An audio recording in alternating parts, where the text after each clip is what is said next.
February 14th, 1943, 11:42 hours, Guadalcanal, Solomon Islands. Lieutenant Junichi Sasai was leading 4 Zeros at 18,000 feet, escorting bombers back to Rabaul. His wingman's radio crackled with panic. "Way! Way!" "Above! Above!" Sasai looked up through his canopy, saw nothing, clear sky, then a flicker of movement, dark shapes diving from 25,000 feet, coming almost vertically, not wildcats. These were bigger, much bigger, and they were coming fast, faster than anything he'd ever seen. The lead aircraft rolled slightly. Sunlight caught its wings, gull wings, bent in the middle like a seagull. What the hell was that?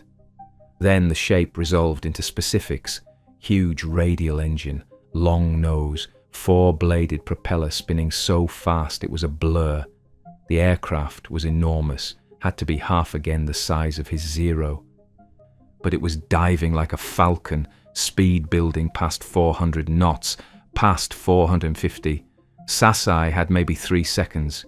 He threw his Zero into a hard left brake, the tightest turn his aircraft could manage. The G-forces slammed him into his seat. His vision greyed. The Zero turned inside itself. The one thing it did better than any aircraft in the world. The big fighter didn't even try to follow his turn. It kept coming straight down, made a tiny correction, and then 6 machine guns opened fire. The noise was wrong, not the light streams from wildcats. These were heavy, 50 caliber, maybe 6 of them, all converging, whoomp, whoomp, whoomp, whoomp, like someone beating a drum at incredible speed. Sasai's wingman, Petty Officer Nakamura, 21 years old, 60 hours total time, never even started his turn. The stream of 50 caliber rounds walked across Nakamura's Zero from tail to nose in less than 1 second. The entire aircraft came apart. The tail section separated, one wing folded up. What remained tumbled end over end, trailing fire. Sasai completed his turn and looked for the attacker. The big fighter was already 2,000 feet below him, pulling out of its dive, and then, impossibly, it started climbing. Not a shallow climb, a steep climb, maybe 45 degrees. That huge radial engine roaring with power that Sasai's Sakai engine couldn't match. Masaka. Impossible. The fighter climbed past Sasai's altitude, 18,000 feet, and kept going, 19,000, 20,000, accelerating all the way. In less than 30 seconds, it was above him again. Positioning for another diving pass, Sasai made his decision instantly. Taihi! Retreat. He pushed his stick forward, diving away, heading for cloud cover 10,000 feet below.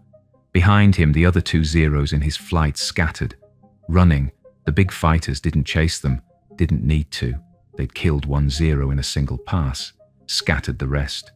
And now, they were climbing back to altitude to look for more targets.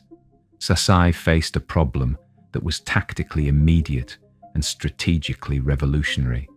For 18 months, the Zero had dominated Pacific air combat. American fighters, Wildcats, P-40s, P-39s, couldn't match Zero in a turning fight. So Japanese doctrine emphasized dogfighting, getting close, turn tight, kill them in the turn. But this new fighter, whatever it was, hadn't tried to turn. Had dove from altitude at speeds Zero couldn't match, had killed with one burst from overwhelming firepower. Had climbed away with power Zero couldn't counter. The entire engagement lasted maybe 15 seconds. Nakamura had been alive at 11:42 hours and 10 seconds, dead at 11:42 hours and 25 seconds. The mathematics were absolute. Sasai's Zero could still outturn this new fighter at low speeds. That much was certain from the aircraft's size. Those strange bent wings suggested high wing loading, but this fighter's speed advantage was devastating. Its dive acceleration exceeded anything Sasai had encountered. Its climb rate with that massive engine allowed regaining altitude advantage almost immediately. Its firepower, 6 heavy machine guns versus Zero's 2 20mm cannons, and 2 light guns meant that 1 good burst was lethal. Traditional Zero tactics forced enemies into turning fights where maneuverability dominated. But this fighter didn't accept turning fights, used speed and altitude advantages that Zero couldn't counter, attacked with overwhelming firepower in brief firing passes, then escaped vertically using power Zero couldn't match. Sasai made his decision in the seconds it took to reach cloud cover. He would report this new fighter immediately, would recommend that Zero pilots avoid engagement unless holding significant altitude advantage, would emphasize that this aircraft represented fundamental threat requiring tactical adaptation. This defensive assessment, avoiding engagement with opponent, was something no Japanese fighter pilot had needed to consider since war began. Think about that calculation.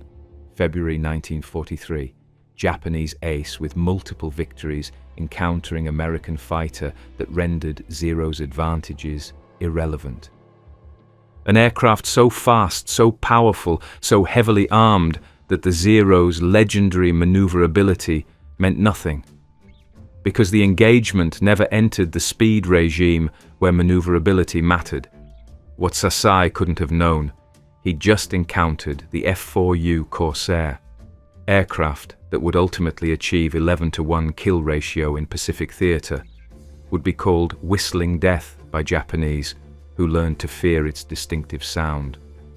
Would serve from 1943 through Korean War, becoming longest-serving piston fighter in US military history. Unknown to Sasai at that moment, Corsair had been rejected by Navy for carrier operations. Those bent wings and long nose made carrier landings extremely dangerous. Marines had taken the cast-off aircraft, operated it from land bases, and discovered they'd been handed a fighter that dominated everything Japan had. He had no way of knowing that within 6 months, Japanese fighter pilots would be instructed to avoid combat with Corsairs when possible, to engage only with numerical superiority or significant altitude advantage, and to never, under any circumstances, allow Corsairs to dive on them from above. Sasai couldn't have known that Corsair's bizarre design, those inverted gull wings, solved engineering problem allowing huge propeller clearance while keeping landing gear short, that the solution looked strange but created fighter with unprecedented combination of speed, climb rate, and firepower.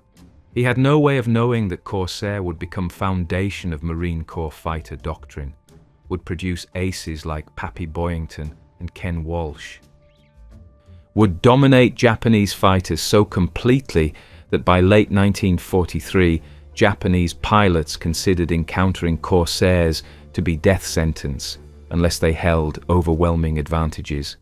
Unknown to him, his survival this encounter made him unusual. Most Japanese pilots who encountered Corsairs in disadvantaged positions didn't survive. The kill ratio, 11-to-1, represented not just aircraft superiority, but tactical revolution, where speed and firepower dominated maneuverability when pilots controlled engagement terms. He couldn't have known that post-war analysis would conclude Corsair was potentially finest piston engine fighter ever built, combining speed matching or exceeding any opponent, climb rate exceeding everything except specialty interceptors, firepower devastating to any target, and range allowing extended operations supporting ground forces. That combination of capabilities in single airframe had never been achieved before, would rarely be matched afterward. The mathematics of obsolescence were being written in dive speeds and climb rates and firepower density, proving that maneuverability becomes irrelevant when opponent controls engagement speed through superior performance.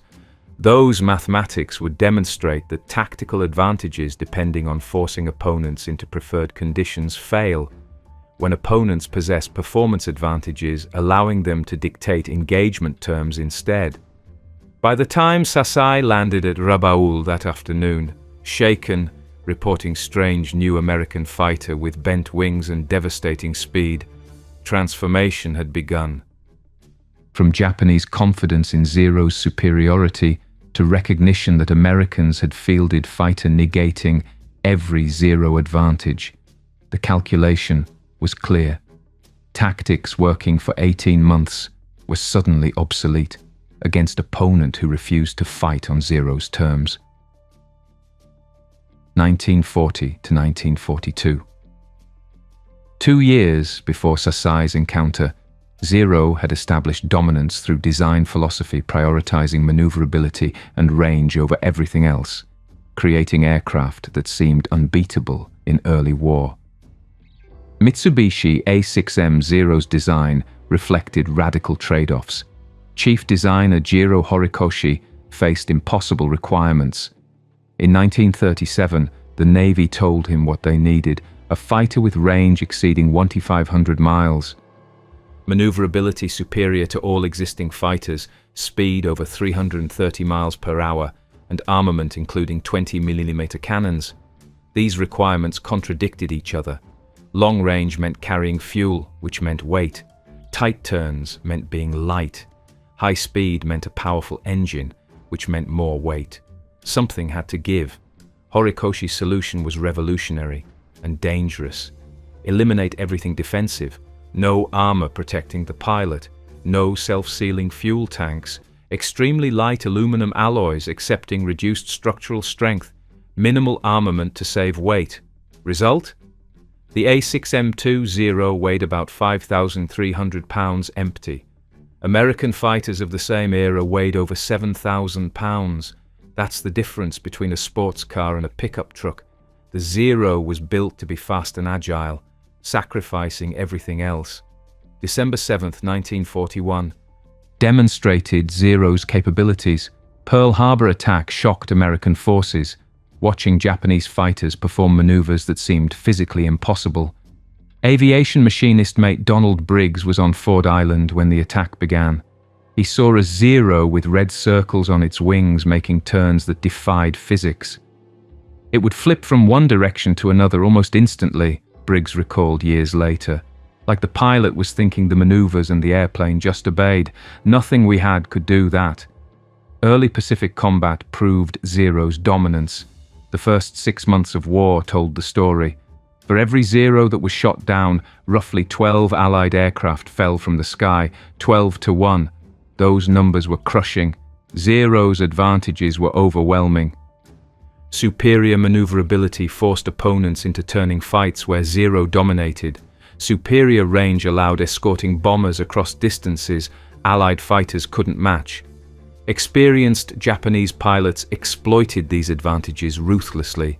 Allied pilots reported feeling helpless. They couldn't outturn Zeros, couldn't outrun them at low speeds, couldn't survive extended engagements. The Allied tactical response emphasized avoiding combat. Tactical directives from early 1942 were blunt. Do not dogfight Zeros. Avoid extended turning engagements. Use diving attacks from altitude when possible. Disengage immediately using speed advantage in dive. Accept that Zero forces defensive tactics. Priority is survival until better aircraft and tactics can be developed. But Zero's design carried hidden costs that would prove catastrophic. Marine pilot Marion Carl discovered something crucial at Guadalcanal in 1942. He was flying a Wildcat when he got behind a Zero. He fired a short burst, maybe 3 seconds of fire. The whole aircraft just came apart, Carl said later. Pieces flying everywhere. That's when I realized they had no armor, no protected fuel tanks. Light structure that couldn't take punishment. If you could hit them, they died easily. Problem was hitting them when they could outmaneuver anything we had. The Americans were learning, and they were building something to counter it. 1938 to 1942. Corsairs development predated Pearl Harbor by 3 years. Driven by Navy requirement for carrier fighter with performance exceeding anything existing or projected. February 1938. Navy Bureau of Aeronautics issued specification, maximum speed exceeding 400 miles per hour, service ceiling above 35,000 feet, armament of at least 4 guns, carrier landing capability. Requirements exceeded any existing fighter's capabilities by substantial margins. Vought Aircraft chief designer Rex Beisel and his team analyzed the requirements. Team engineer Paul Baker later recalled the key conversation. Rex said, "We need maximum power. What's the biggest engine available?" I told him, "Pratt & Whitney is developing the R2800 Double Wasp. 2,000 horsepower. It's huge." "How huge?" 54 inches diameter, 4.5 feet across. Rex stared at me. "That's enormous." The propeller needed for that power will be, 13 feet diameter? At least, maybe 14. And we need carrier landing gear, which means keeping it short for deck handling. How do we get 13-foot propeller clearance with short landing gear? The problem was geometric. Large propeller required for 2,000 horsepower engine needed substantial ground clearance, but carrier operations required short landing gear for stability during deck landings, for fitting in hangar decks with low overhead clearance. These requirements contradicted each other using conventional straight-wing design. Beisel's solution was radical: inverted gull wings. The wing would angle downward from fuselage, then angle back upward toward wingtip. This created high wing root, giving propeller clearance, while allowing landing gear to mount at the gull wing's low point, keeping gear short. Team aerodynamicist Frank Davenport examined the design. The bent wing solves the geometric problem, but it creates aerodynamic concerns. The angle changes at the gull point might cause flow separation or stability issues. Testing proved Davenport's concerns were manageable. Wind tunnel tests showed the inverted gull design actually reduced drag compared to conventional wing. Additionally, gull wing allowed wing root to meet fuselage at 90 degrees, simplifying construction, reducing drag at the junction. But the design created other problems. Test pilot Boone Guyton flew the F4U prototype in May 1940. His report was enthusiastic about performance but identified serious issues. Speed is extraordinary. We hit 405 miles per hour in level flight, exceeding specifications. Climb rate is exceptional, but visibility is terrible. The long nose required for that big engine and the cockpit position far back mean you can't see forward during landing approach. I was landing basically blind, looking out the side. For carrier operations, this is dangerous. Additionally, the aircraft has tendency to bounce during landing. The stiff landing gear and high approach speed mean any imperfect touchdown produces bounce that can lead to loss of control. Navy testing confirmed Guyton's assessment. Carrier qualification trials aboard USS Sangamon in September 1942 revealed Corsairs' carrier landing problems were severe. Test pilot Lieutenant Commander Sam Porter's report was blunt. F4U is unsuitable for carrier operations in current configuration. Visibility during approach is inadequate. Pilot cannot see deck until aircraft is almost touching down. Long nose blocks forward view completely. Bouncing tendency during touchdown is dangerous. Several test landings produced bounces exceeding 10 feet, requiring wave-off. Oil from engine occasionally coats windscreen during approach, further reducing visibility. Stall characteristics are tricky. Aircraft drops left wing suddenly without adequate warning. Recommendation: reject F4U for carrier use. Aircraft lacks carrier landing characteristics necessary for safe operations. Navy's decision was painful. Corsair's performance exceeded every other fighter, faster than anything Japan had, better climb rate, longer range, heavier armament, but carrier operations required aircraft that could land safely on pitching deck. Corsair's combination of poor visibility, bouncing tendency, and tricky stall made it too dangerous for standard carrier operations. Marine Corps stepped in. Marines needed high-performance fighter for land-based operations in South Pacific. Carrier landing characteristics were irrelevant for land bases, long runways, stationary surfaces. In December 1942, Marine Corps accepted Corsairs that Navy had rejected. VMF 124 Squadron at Camp Kearney, California, became 1st Operational Corsair Unit. Squadron Commander Major William Giese began training pilots in the demanding aircraft. Giese later described the learning curve. Corsair was unlike anything pilots had flown. It was huge, much bigger than Wildcat. It was heavy. Over 14,000 pounds loaded. It was powerful. That R2800 engine had 2,000 horsepower, creating tremendous torque. On takeoff, you had to apply full right rudder immediately, or the torque would roll you left into the ground.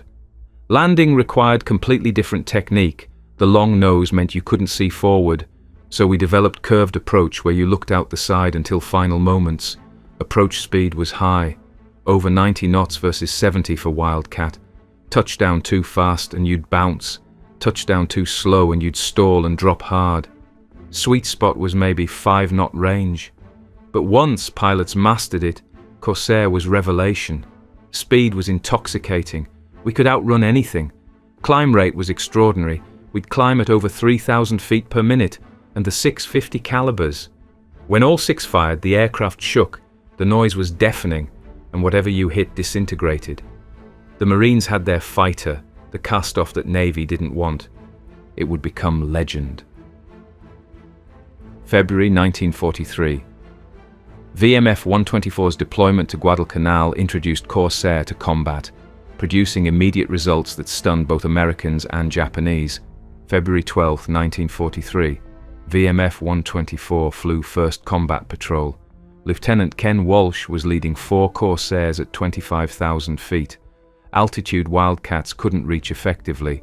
He spotted Japanese formation below, approximately 20 aircraft, mixture of Zeros and bombers, at 18,000 feet. Walsh's radio call was simple. Tally-ho, 20 plus bandits, Angels 18. We're going down. The Corsairs rolled into dives. Walsh pushed forward on the stick, and the big fighter accelerated instantly. 300 knots, 350, 400. The airspeed indicator kept climbing. The Corsair remained stable, controls responsive. Below, the Japanese formation looked like toys. Walsh selected lead 0, centered it in his gun sight, waited until range close to 300 yards. The 0 was turning gently. Pilot apparently hadn't seen the diving Corsairs against the sun. Walsh pressed the trigger. The Corsair shuddered. All 6 50 caliber machine guns fired. The recoil was substantial. Not enough to affect aim significantly, but enough to feel the power. Tracers converged on the 0 like 6 garden hoses of fire. The 0 exploded, not caught fire, not broke apart. Exploded. A ball of flame where aircraft had been, pieces flying in all directions. Walsh pulled out of his dive at 15,000 feet, used dive speed to zoom climb back to 22,000 feet. Below, the Japanese formation scattered.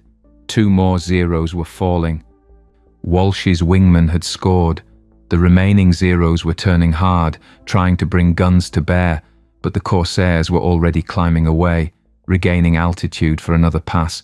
Second pass was similar. Dive, 1 burst, kill, zoom, climb away. Walsh got his second 0 on this pass, 3-second burst from 200 yards. Zero's wings separated. Aircraft spun wildly into ocean. Third pass, Walsh's guns were empty. 6 50 calibers each carrying 400 rounds meant 2,400 rounds total. Firing rate of 800 rounds per minute per gun meant those rounds lasted only about 40 seconds of trigger time. Walsh had fired maybe 12 seconds total across 3 passes. But that was enough for 2 confirmed kills. The engagement lasted perhaps 10 minutes from first contact to breaking off. Results: 4 Zeros destroyed, 1 bomber damaged, 0 Corsairs lost. 0 Corsairs damaged. Walsh's after-action report was enthusiastic. Corsair performance exceeds expectations. Speed advantage allows controlling engagement. We dictate when and how to fight.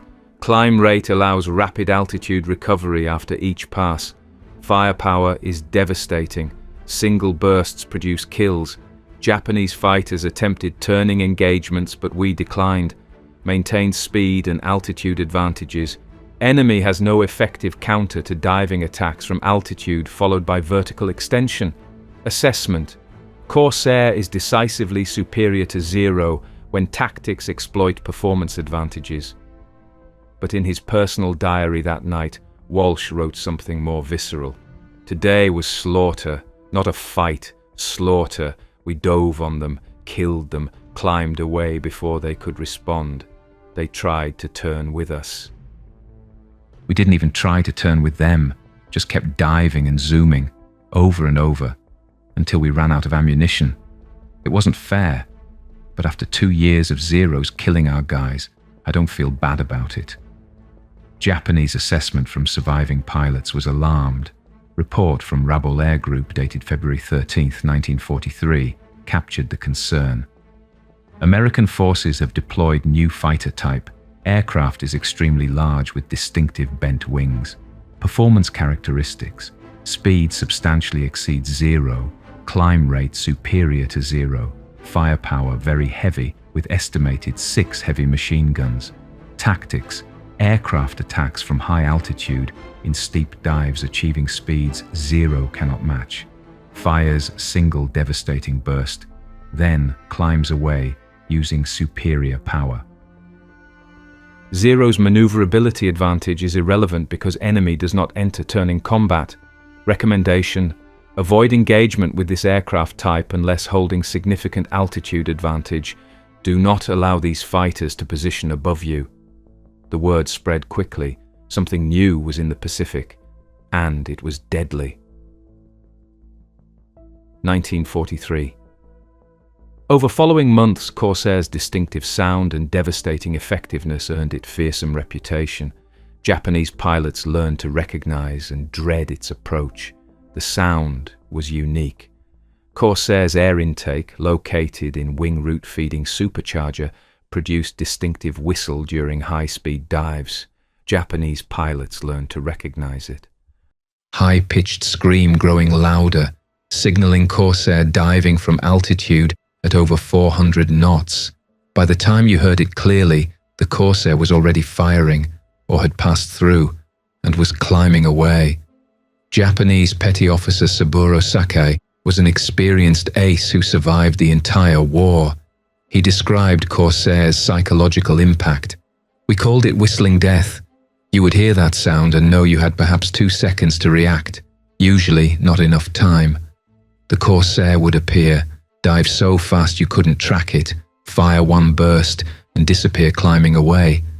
By the time you turned to engage, it was already 3,000 feet above you, positioning for another attack. Worse was knowing they could do this repeatedly.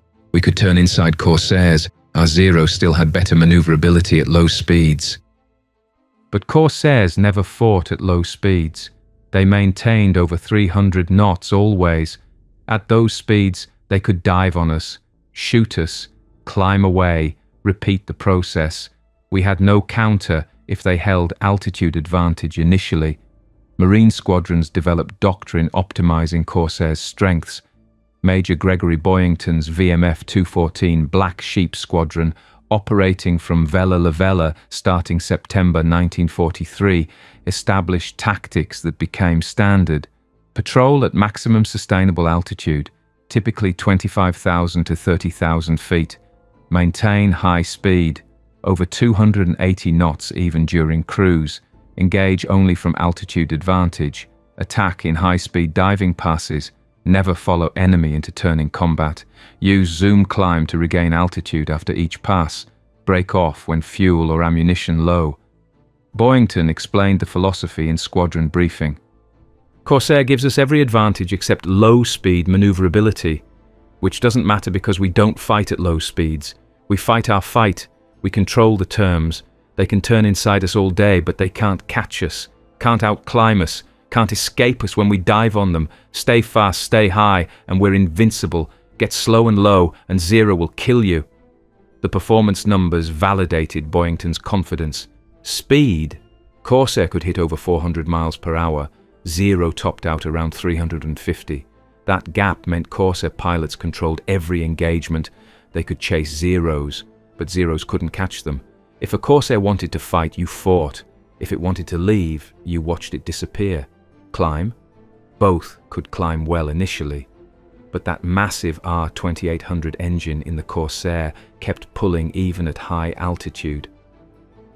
Where Zero's smaller engine gasped for air, Corsairs climbed to 25,000, 28,000, 30,000 feet. Altitudes where Zero struggled, but Corsair thrived. Firepower? 650 caliber machine guns versus Zero's 2 cannons and 2 light machine guns. Corsair delivered almost 4 times the weight of fire, more devastating. Corsair carried enough ammunition for 40 seconds of firing. Zero's cannons ran dry after 15 seconds. One aircraft could afford to miss, the other couldn't. Protection? When bullets hit Corsair, armor stopped them. Self-sealing tanks prevented fires. When bullets hit Zero's unprotected tanks, the aircraft burned. Corsair pilots came home with battle damage. Zero pilots with battle damage didn't come home. The combination was overwhelming. Corsair matched or exceeded Zero in every category except low-speed turning. And that one advantage didn't matter because Corsairs never turned slowly. Individual ace pilots demonstrated Corsairs' dominance. First Lieutenant Ken Walsh, VMF 124, achieved 21 kills in 6 months of combat. His technique was consistent: patrol at altitude, dive on enemy formations at over 400 knots, fire brief burst, zoom, climb back to altitude, repeat. Walsh later explained his approach. I got good at one thing, the high side run. See enemy below, roll inverted, pull through into 45-degree dive, accelerate to over 400 knots, center target in gun sight, fire 3-second burst from 300 yards closing to 150 yards, pull 6 Gs recovering from dive, use dive speed to zoom, climb back to original altitude or higher. Entire attack lasted maybe 20 seconds from roll in to altitude recovery. Japanese pilots couldn't counter it. If they saw me coming and turned, I'd compensate my dive angle slightly, still get firing solution. If they dove away, I'd follow them down. I was faster in dive. If they climbed, I'd shoot them from below while they were slow. Only counter was if they started with altitude advantage on me. But I maintained strict altitude discipline, so that rarely happened. Major Gregory Boyington, VMF 214, used similar tactics, achieving 28 kills, though some counts vary. Boyington added another element: aggressive formation tactics where Black Sheep Squadron worked cooperatively. We'd attack in pairs, Boyington explained. Lead Corsair would make diving pass, wingman would follow 5 seconds later. If enemy evaded first pass, wingman would get him. If first pass succeeded, wingman would protect lead during zoom climb. 2 Corsairs working together were nearly unstoppable. One of us always had advantage. The tactics worked, the kills mounted, and Japanese pilots learned fear. 1943 to 1944.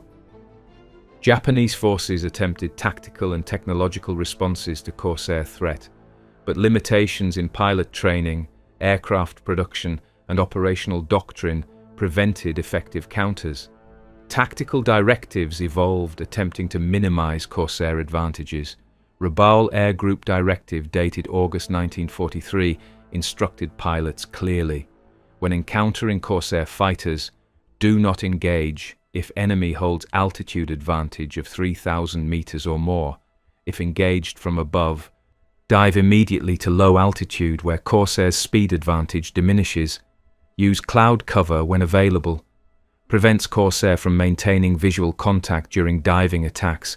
Engage only when numerical superiority is substantial, 3-to-1 or greater. Focus on bombers and other targets rather than engaging Corsair fighters when avoiding combat is possible. These tactics acknowledged reality. Zero could not defeat Corsair in conditions Corsairs preferred. Japanese success required avoiding Corsairs' preferred combat conditions, or exploiting rare situations where circumstances favored Zero. But implementing defensive tactics was difficult. Japanese operational requirements often forced them into situations where Corsairs held advantages. Escort missions required maintaining formation with bombers.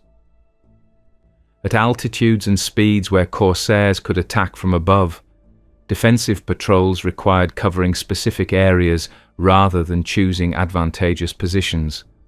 Most problematic, declining pilot quality made sophisticated tactical execution increasingly difficult.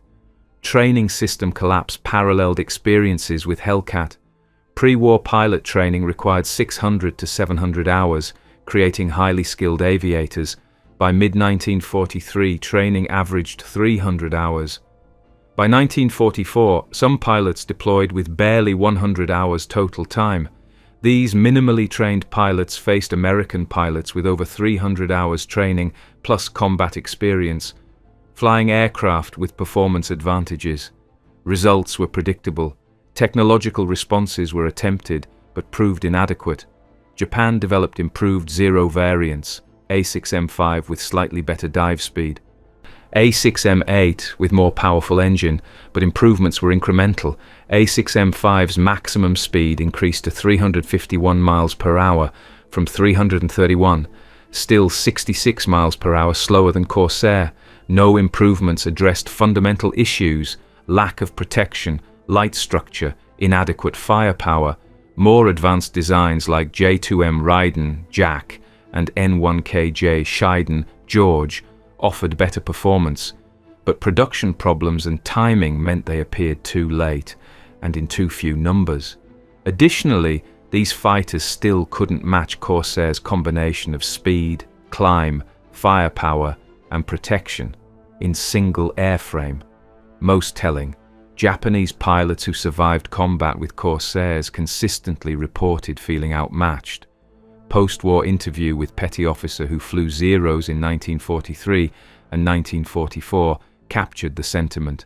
Against Wildcats we felt confident. Against Hellcats we felt concerned but could fight effectively. Against Corsairs we felt hopeless. They were faster, climbed better, had overwhelming firepower. Our only advantage, maneuverability, didn't matter because they never turned with us. When I heard that whistling sound indicating Corsair was diving on me, I knew my survival depended on luck more than skill. The war was turning, and not in Japan's favor. Corsair's success resulted from radical design philosophy, accepting unusual solutions to achieve maximum performance, creating aircraft that sacrificed conventional carrier suitability for unmatched combat capability. Vort's design approach was unconventional. Most carrier fighters prioritized carrier compatibility, accepting performance compromises ensuring safe operations from pitching decks. Corsair inverted this: maximize performance, deal with carrier issues later or never. The inverted gull wing, Corsair's most distinctive feature, exemplified this philosophy. Conventional wisdom said wings should be simple, straight, proven. Beisel's team said, solve the geometric problem of huge propeller clearance with short landing gear.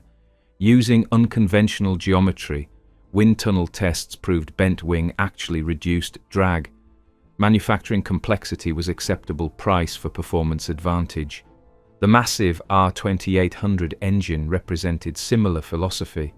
In 1938, 2,000 horsepower was enormous, roughly double contemporary fighters' power. Engine weighed over 2,300 pounds, was 54 inches diameter. Required complex cooling and mounting.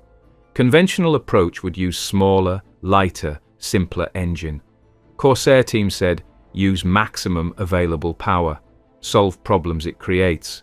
The long nose and aft cockpit position, sources of visibility problems ending carrier qualification, resulted from prioritizing engine installation and internal fuel capacity over pilot visibility. Conventional wisdom said pilot needed good forward visibility for landing. Corsair design said, optimize weight distribution and fuel capacity. Pilots would adapt to landing technique. Chief Engineer Paul Baker later explained the design philosophy. We weren't trying to build conventional carrier fighter. We were building fastest, most powerful fighter possible given 1938 technology. Every design decision asked, does this improve performance? If yes, implement it, regardless of unconventionality. If no, reject it, regardless of convention. Inverted gull wing was unconventional but solved geometric problem while reducing drag. Massive engine was heavy but provided unmatched power. Long nose created visibility issues but allowed optimal engine placement. Each problem was actually optimization, accepting trade-offs for performance. Navy's rejection for carriers, disappointing but irrelevant to aircraft's purpose. Air superiority, Marines took it, operated from land bases, and proved design philosophy was correct. Performance advantages dominated every engagement. Carrier landing difficulties didn't matter, because land bases had long runways. The results validated unconventional approach. Performance achievements exceeded 400 miles per hour. Goal was 400 plus. Check. Service ceiling 36,900 feet. Goal was 35,000 plus. Check. Range approximately 1,000 miles. Combat radius. Check. Climb rate 3,120 feet per minute. Best in class. Check. 6 50 caliber guns. Goal was 4 plus. Check. Combat effectiveness. Overall kill ratio 11:1 in Pacific Theater. Some squadrons achieved 20:1 ratios. Marine Corps primary fighter 1943 to 1945. Served Korean War 1950 to 1953. Longest serving piston fighter in US military history. Longevity produced from 1942 to 1953. Total production 12,571 aircraft. Served with multiple nations post-war. Last combat sortie 1969, El Salvador. The unconventional design philosophy that Navy rejected for carrier operations created arguably finest piston fighter ever built, proving that optimizing for combat effectiveness rather than operational convenience can produce superior results when combat performance is ultimate measure. February 14th, 1944, 1 year later. 1 year after Sasai's first encounter, Corsair dominance was so complete that Japanese pilots avoided engagement when possible, demonstrating complete tactical shift from early war Japanese air superiority. Lieutenant Ken Walsh was leading 8 Corsairs from VMF 222 at 28,000 feet near Rabaul. Radar controller reported large Japanese formation approaching, approximately 40 aircraft, Zeros and bombers at 20,000 feet. Walsh's response was almost casual. Copy that, we'll take them from above. Division, follow me down. The Corsairs rolled into dives from 28,000 feet. Walsh watched his airspeed increase, 350 knots, 400, 450. Below, the Japanese formation looked like organized parade, bombers in neat formation, Zeros weaving above them in escort pattern, then the Zeros scattered. Walsh had expected them to turn into his diving attack, attempt interception. Instead, the Zeros broke formation immediately, diving away in all directions. They weren't trying to fight, they were running. The bombers, slower and less maneuverable, continued toward target. Walsh selected lead bomber, fired 3-second burst from 400 yards. The bomber exploded, fuel tanks detonating, aircraft breaking apart. He pulled out of dive, zoomed back to 25,000 feet. Below, the remaining bombers were jettisoning bombs and turning back. The escort Zeros were already miles away, heading for home at maximum speed. The entire engagement lasted perhaps 2 minutes. 8 Corsairs had scattered a 40 aircraft formation without losing aircraft, without suffering damage. Walsh's after-action report noted the transformation. Enemy fighters declined combat, immediate evasion upon sighting Corsairs diving from altitude. This represents significant change from earlier engagement patterns, where Japanese fighters would attempt interception. Assessment: enemy has concluded Corsairs cannot be engaged effectively when Corsairs hold altitude advantage, so optimal Japanese tactic is avoiding engagement entirely. Japanese tactical directive from Rabaul, dated February 1944, confirmed this assessment. American Corsair fighter represents extreme threat to all operations. Aircraft's performance advantages cannot be overcome through tactical skill or numerical superiority. When Corsairs initiate engagement from altitude, directive: avoid Corsair engagement whenever possible. If engagement unavoidable, retreat to low altitude or cloud cover immediately. Do not attempt traditional combat tactics against Corsairs, holding speed or altitude advantage. Survival is priority over offensive action. The transformation was complete.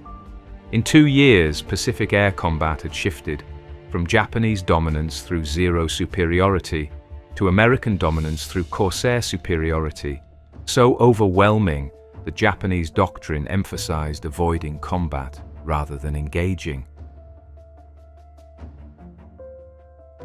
Comparison between Zero and Corsair revealed fundamentally different design philosophies. Zero's pursuit of maneuverability through minimal weight proved inferior to Corsair's pursuit of maximum performance through radical engineering. Zero philosophy: achieve extreme maneuverability and range through weight reduction at all costs.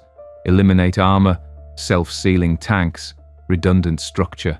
Accept vulnerability as trade-off for performance advantages in maneuverability and range. Corsair philosophy: achieve maximum speed, climb and firepower through massive power and unconventional engineering. Accept unconventional solutions like inverted gull wings. Accept carrier landing difficulties. Prioritize combat performance over operational convenience. The philosophies reflected different predictions about air combat's nature. Zero's designers assumed air combat would occur at low speeds where maneuverability dominated. Pilot skill would avoid being hit, making protection unnecessary. Long range was critical for offensive operations.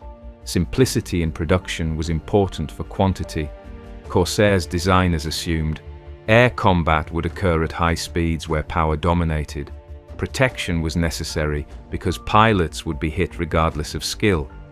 Adequate range was sufficient, didn't need maximum range. Performance was more important than production simplicity. Corsair's assumptions proved more accurate. Combat occurred at speeds where Corsair dominated. Protection saved pilots' lives, allowing experience accumulation. Range was adequate for mission requirements. Performance advantages overcame any production complexity disadvantages. Kill ratio comparison validated these different approaches. Zero versus various opponents, 1941 to 1945.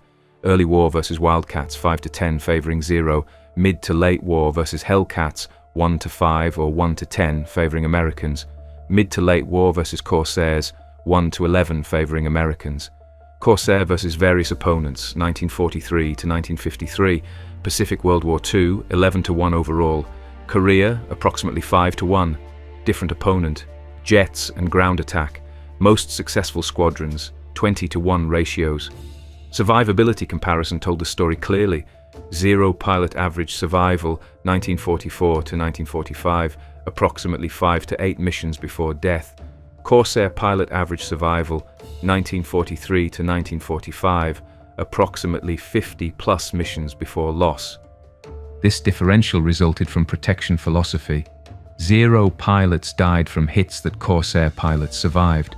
Corsair pilots accumulated experience, improving effectiveness. Zero pilots died before developing skills. Marine Ace Major Gregory Boyington, 28 kills, captured December 1943 after being shot down by Zero, provided nuanced assessment post-war. Zero was magnificent aircraft in its element, low-speed turning combat. If you were stupid enough to try turning with Zero, you deserved to die. I saw several pilots forget this and try to outturn Zeros. None survived.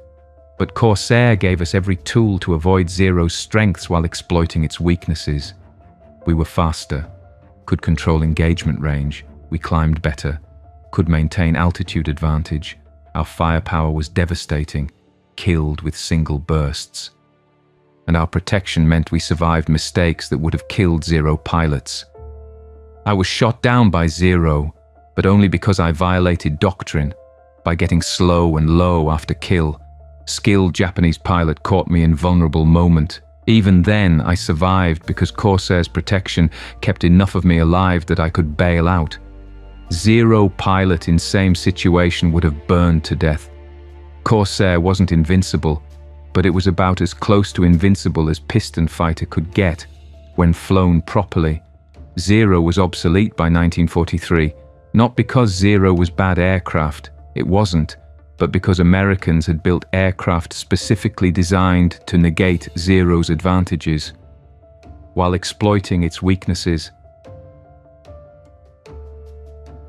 Corsair's 11-to-1 kill ratio against Japanese aircraft demonstrated fundamental truths about combat aircraft design, tactical doctrine, design philosophy trade-offs, and how unconventional solutions optimizing for combat effectiveness can succeed despite operational complications.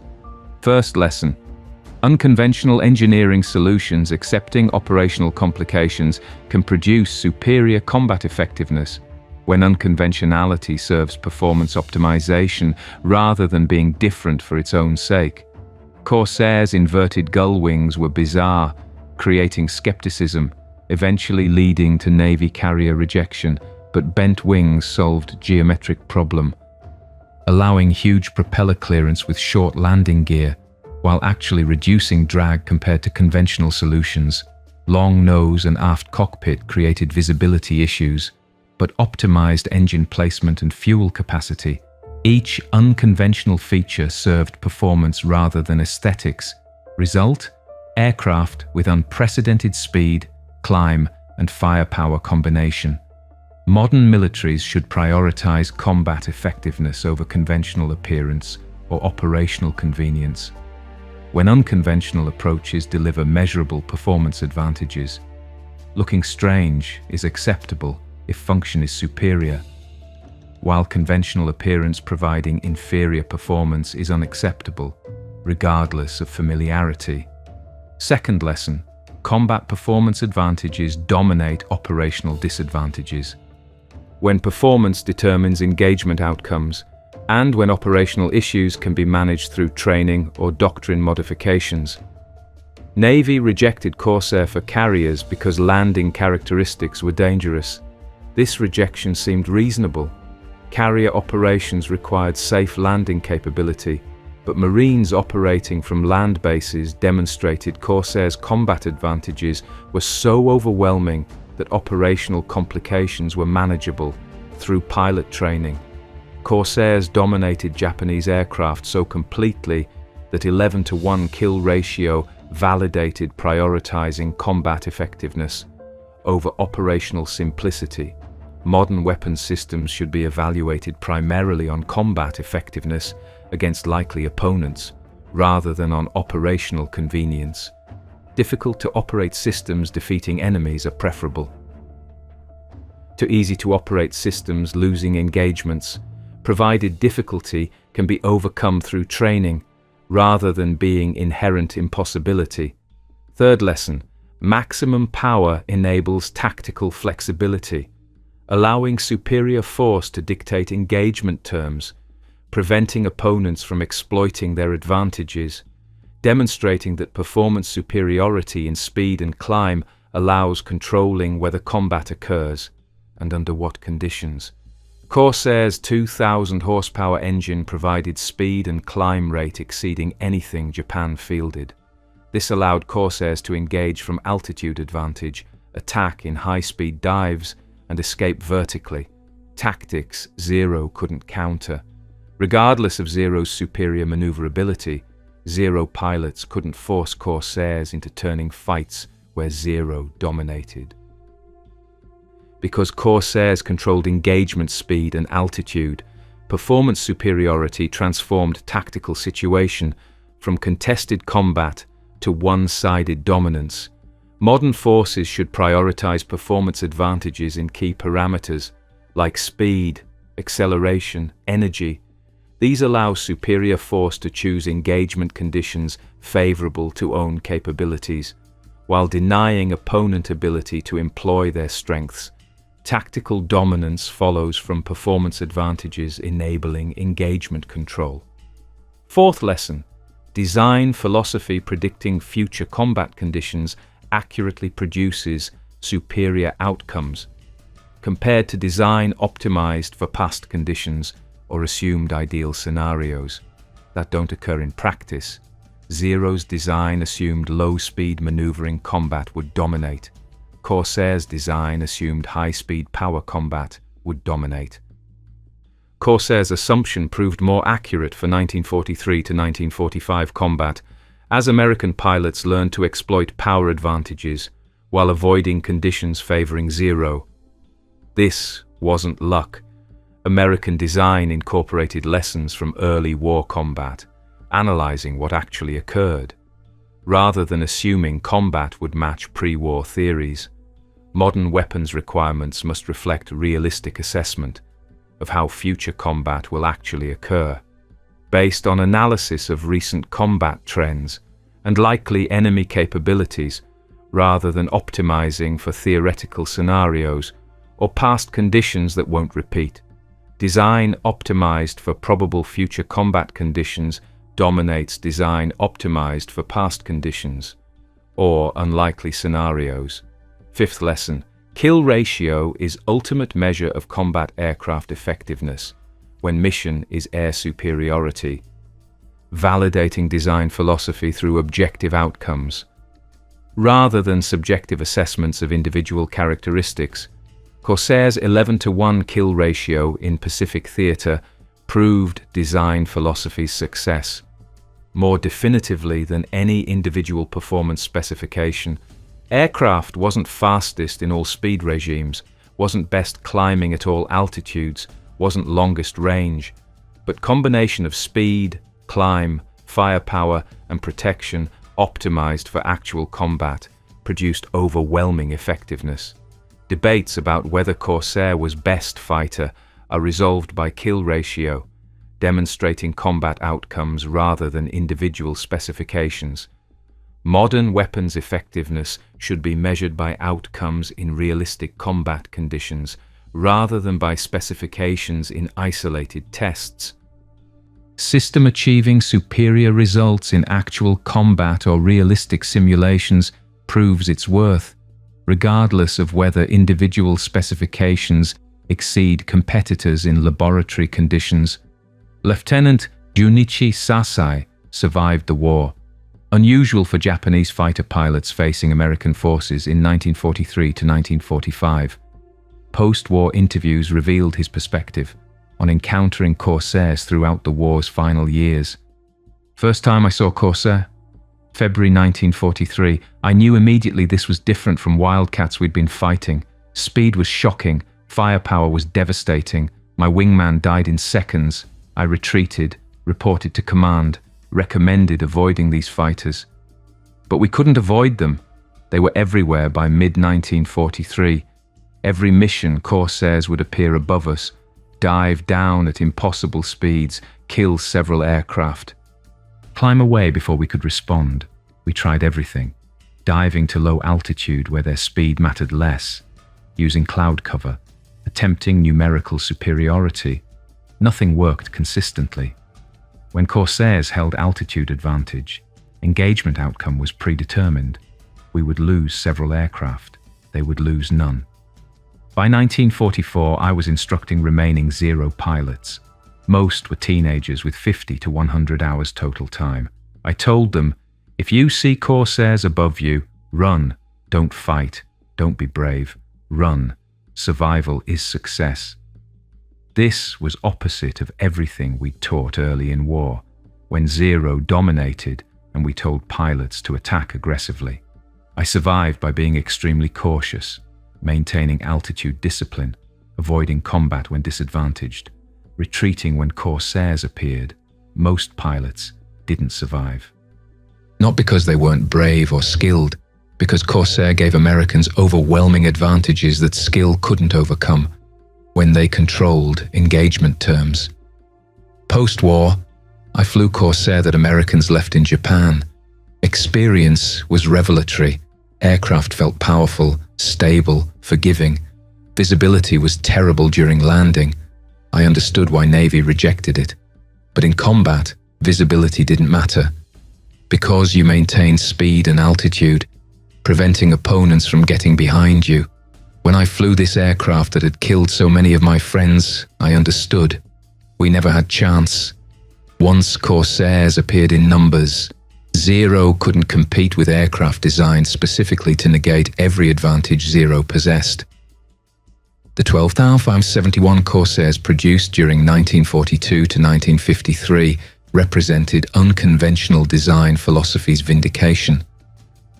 Aircraft that Navy rejected for carriers became Marine Corps' primary fighter, dominated Japanese aircraft through combination of speed, climb, firepower, and protection, achieved through radical engineering, accepting unusual solutions, served from World War II through Korean War, achieved kill ratios proving design prioritizing combat effectiveness over operational convention, produced superior results.